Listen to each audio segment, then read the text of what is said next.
মওদুদি জামাতের অনুসারীদের মুখের ভাষা কতটা নিকৃষ্ট হতে পারে, কতটা জঘন্য হতে পারে, আপনারা একটা কল রেকর্ড শুধু শোনেন।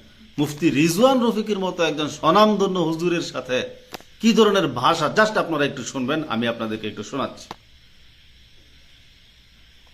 আপনি যে গালিগুলো দিলেন, এই গালিগুলো কি আপনাকে মওদুদিরা কি শিখাইছে? না না না, মুরব্বী না, আমি নিজেই মুরব্বী। আমি আপনার লেখাগুলো পড়ে আমি অনেক চিন্তা করছি, ভাবলাম যে মুরব্বি না, ষোলো আপনি- কালে মনে আপনার হয় মওদুদিরা। রফিকের জামাতিরা বলাৎকার করছে। না হইলে শুনেন না, না হইলে জামাতে নেতা কর্মীদের দ্বারা রেজান রফিকের মা ধর্ষিত হয়েছিল। ওই ধর্ষণের ফসল রেজান রফিকিরা। তার মানে জামাতিরা দর্শন করে বেড়াই? দাঁড়িয়ে কেমনে একটা ইসলামিক পক্ষের মানুষ না, তার মানে কি আপনি বুঝাতে চাইলেন জামাতের নেতারা ধর্ষণ করে বেড়ায়, এরকম না? জামাত ইসলাম বাংলাদেশে আপনি এটা জবাব দেন না আগে। আপনি যে বললেন ধর্ষণ তোমার মারা করছিল দর্শন কিনা, করছে, একবার বলাৎকার করছে। তার মানে তো এটা প্রমাণ হলো জামাতিরা দর্শন করে বেড়ায়, নাকি অভ্যাস আছে? তোমার মারে ছুটছে, তোমার মারে ছোটার পরে তোমার মারে ছুটছে। শোনো ভাই, অবৈধ সন্তান তুমি হইছো, না হলে তোমাকে মানে তুমি এটাই প্রমাণ করলা যে জামাতিরা এই কাজে আকাম করে বেড়ায় নাকি? তোমারে বলাৎকার করছে জামাতের নেতারা। মাথারে চোট, তোরা আল্লাহ তাআলা আপনাকে হেদায়েত দান করেন। তোরা থাকবে মাথারে চোট নিলি, পুরো ইসলামের ইয়াটার ধ্বংস করছে বাংলাদেশের মধ্যে।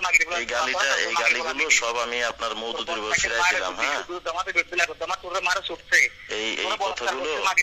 এই কথাগুলো তুই মওদুদিরে ফিরাই দিস।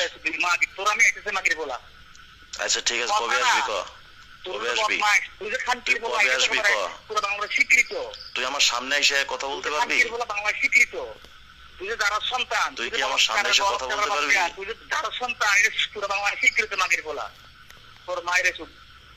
কত নাম্বারের চিন্তা করেন, জামাতের অনুসারী, মওদুদির অনুসারী।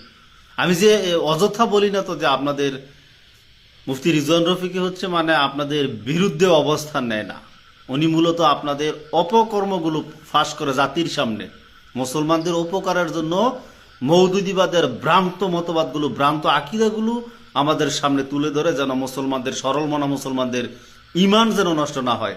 এগুলো কি মুফতি রিজওয়ান রফিকি হুজুরের অপরাধ? মোটেও অপরাধ না, এগুলো আলেমদের দায়িত্ব। ভ্রান্ত মতবাদ থেকে মুসলমানদের ইমান হেফাজত করার দায়িত্ব আলেমদের, আলেম সমাজের। আজকে তোদের মুখের ভাষা দেখলে মনে হয় যে কোনো বস্তিতে তোরা জন্মগ্রহণ করেছিস, কোনো ভালো পরিবারের কোনো সন্তান এই ধরনের ভাষা ব্যবহার করতে পারে? কোনো ভদ্র মানুষের পক্ষে কি এই ধরনের শব্দ চয়ন করা যেতে পারে? জাস্ট আপনারা বলেন তো।